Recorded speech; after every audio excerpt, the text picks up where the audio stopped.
Salut tout le monde. Aujourd'hui, on va parler d'un sujet qui peut potentiellement vous intéresser pour beaucoup.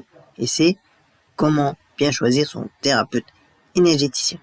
Que vous vous tourniez vers le Reiki, la lithothérapie, l'acupuncture énergétique ou d'autres pratiques, il est essentiel de savoir vers qui vous dirigez pour une expérience positive et bienveillante. Alors restez jusqu'à la fin car je vais partager avec vous mes meilleurs conseils pour faire le bon choix. D'abord, prenons un moment pour comprendre le paysage des thérapies énergétiques. Il existe de multitudes d'approches.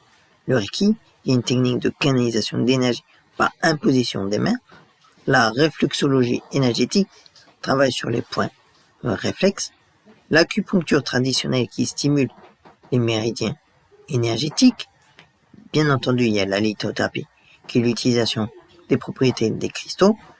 Le magnétisme, rééquilibrage des énergies corporelles, la bioénergie, le travail sur les blocages énergétiques. Chaque approche a ses spécificités.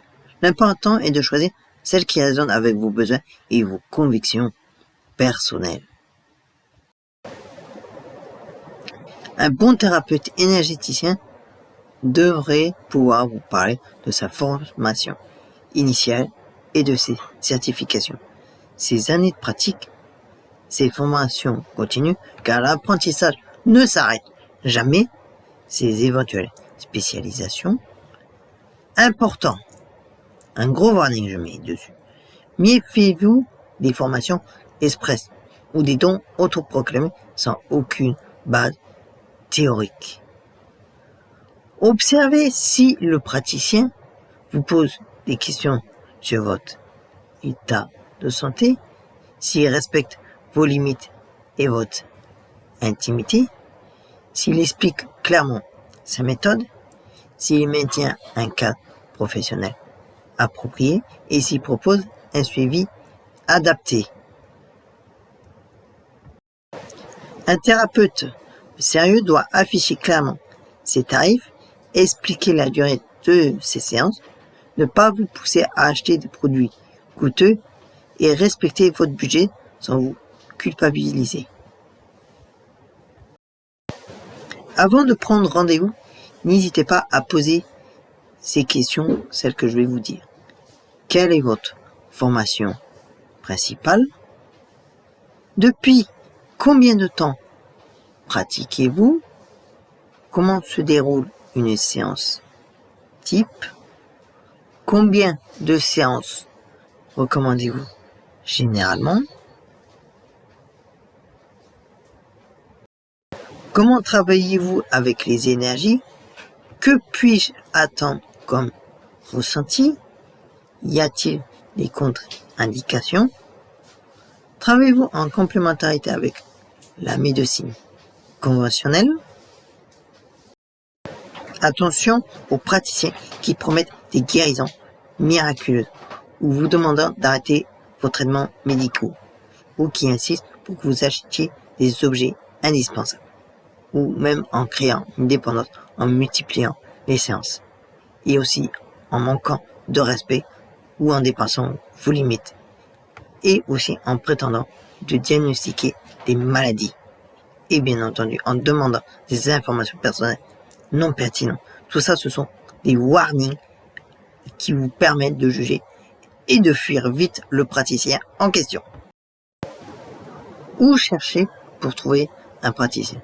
Il y a plusieurs méthodes, telles que le bouche à oreille avec la recommandation de proches.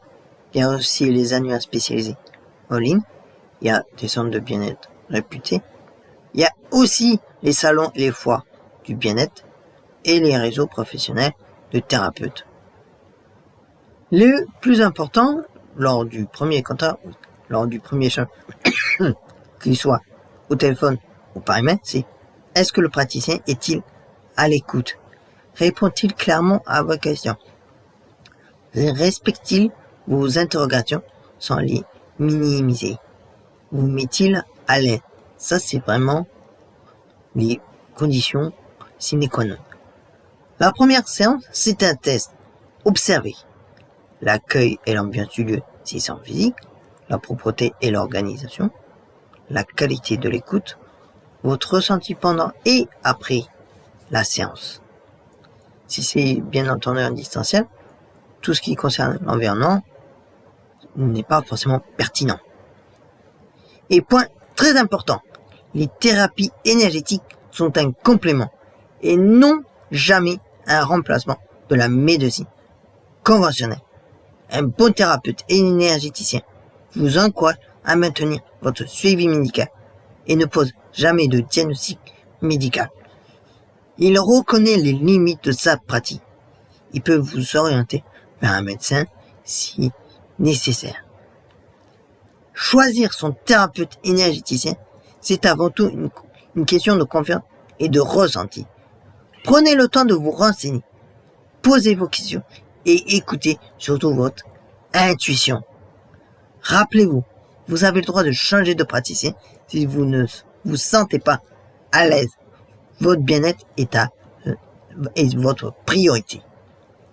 Si cette vidéo vous a aidé, n'hésitez pas à la liker et à la partager. Et vous, avez-vous déjà eu des expériences à partager avec des thérapeutes énergéticiens? Racontez-moi ça en commentaire.